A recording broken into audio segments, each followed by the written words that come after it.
Hello guys, మీకు అందరికీ తెలిసి ఉండిద్ది. రీసెంట్గా స్పిరిట్ మూవీ వచ్చేసి విమల్ థియేటర్ దగ్గర కొన్ని షూటింగ్స్ అయితే కంప్లీట్ చేసుకుంది. ఇప్పుడు వచ్చేసి వాళ్ళు చెంచల్గూడ జైలు దగ్గర అయితే కొన్ని బ్రూటల్ జైల్ సీన్స్ అయితే తీయబోతున్నామని నిన్నటి నుంచి ఒకే బజ్ అయితే నడుస్తుంది.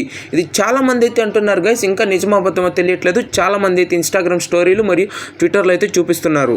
ఇంకా ఎప్పటి నుంచో ఎదురు చూస్తుండగా యష్ గారిది టాక్సిక్ మూవీ రిలీజ్ డేట్ అయితే నిన్న ఫైనల్గా అయితే అనౌన్స్ చేశారు. ఆగస్టు 26, 2026లో అయితే రిలీజ్ కాబోతుంది. కాకపోతే ఇక్కడ ఒక ట్విస్ట్ అయితే ఉంది భయ్య. ఈ మూవీకి ఆపోజిట్ గా శ్రద్ధా కపూర్ గారిది ఈతా మూవీ అయితే రిలీజ్ కాబోతుంది. అలాగే V1 మూవీ తమన్నా భాటియా గారిది కూడా రిలీజ్ కాబోతుంది. 100% గా ఇందులో ఒక మూవీ అయితే కన్ఫర్మ్ గా అయితే పోస్ట్ పోన్ అయ్యే ఛాన్సెస్ అయితే చాలా అంటే చాలా హైగా అయితే ఉన్నాయి. ఇంకా నెక్స్ట్ అప్డేట్ వచ్చేసి మన రవితేజ అన్న గారిది ఇరుముడి మూవీ తర్వాత నెక్స్ట్ మూవీ ప్రాజెక్ట్ వచ్చేసి మన డైరెక్టర్ మారుతి గారితో అయితే చేయబోతున్నారని ఒక బజ్ అయితే నడుస్తుంది.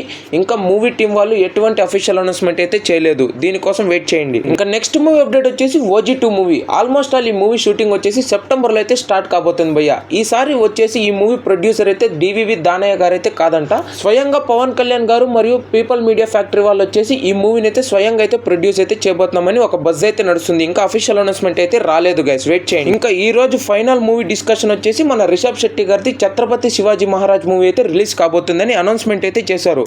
ఈ మూవీ వచ్చేసి భారీగా బడ్జెట్ అయితే తీయబోతున్నారంట. ఏకంగా 500 కోట్ల బడ్జెట్ అయితే పెట్టబోతున్నారంట.